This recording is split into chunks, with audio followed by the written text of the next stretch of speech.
Estimates are that about 60% of adults, U.S. population is affected by the breach.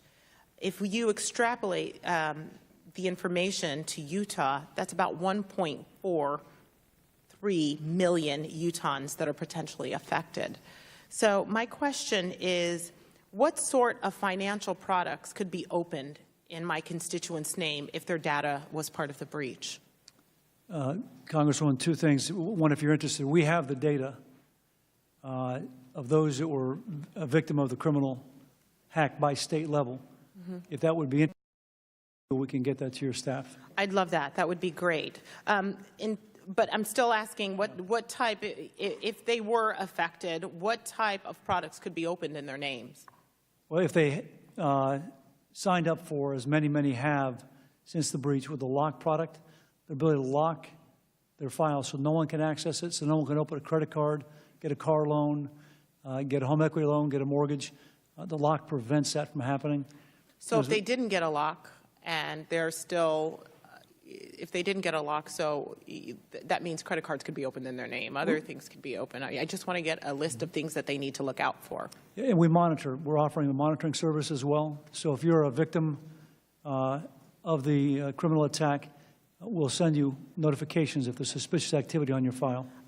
Have there been any upticks in identity theft or fraud since the breach? It was asked earlier, not that I'm aware of, no. Not that you're aware of? Okay.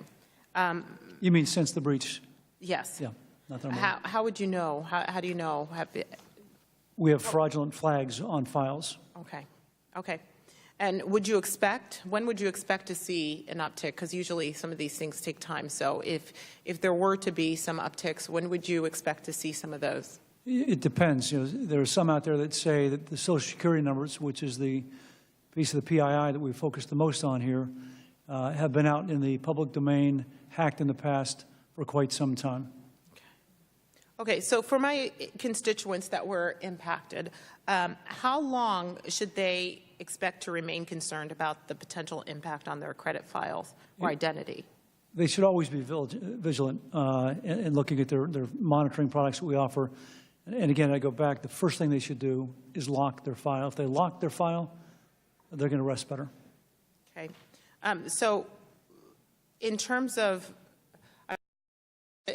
what I'm trying to do is to give a clear vision to people who are watching what they need to do. I understand locking their file, and some people who are watching that today can do that.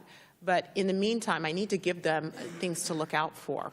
What to look out for, either before they do that or, you know, over the years, Great. What they need to be aware of.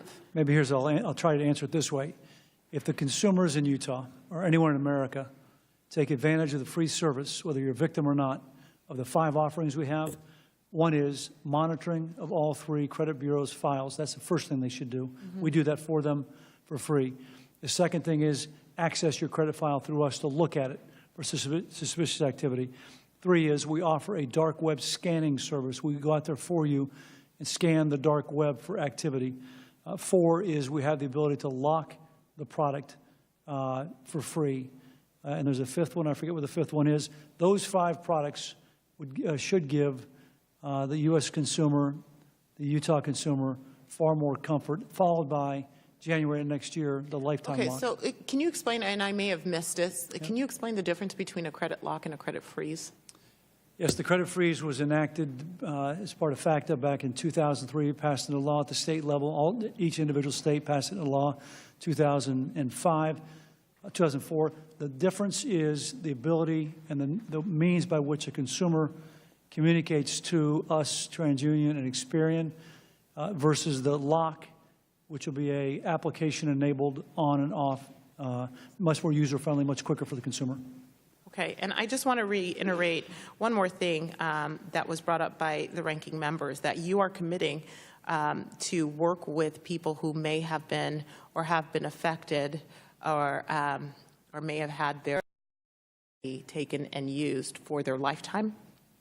Yes, we're offering every American citizen, a lifetime lock, the ability to lock and unlock for life.